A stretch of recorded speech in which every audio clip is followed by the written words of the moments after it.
سنیں ہمارے پیارے نبی صلی اللہ علیہ وآلہ وسلم کے بچپن کی شان۔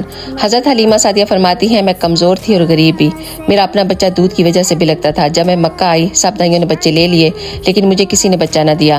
جب میں نے دیکھا ایک چاند سا چہرہ مگر کوئی دائی اس کو لے کر نہ گئی، کیونکہ نبی پاک کی ولادت سے پہلے ہی آپ کے والد کی وفات ہو چکی تھی۔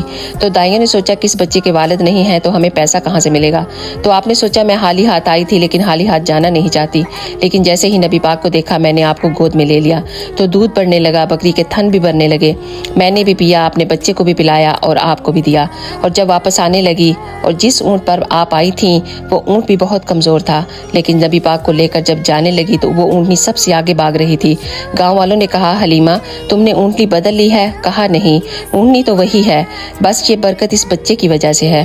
اور جب گھر واپس آئی تو گاؤں والے کہنے لگے، اے حلیمہ ساری رات تیری جھونپڑی سے نور نکل رہا تھا۔ سبحان اللہ۔ اگر آپ کو یہ ویڈیو اچھی لگے تو ضرور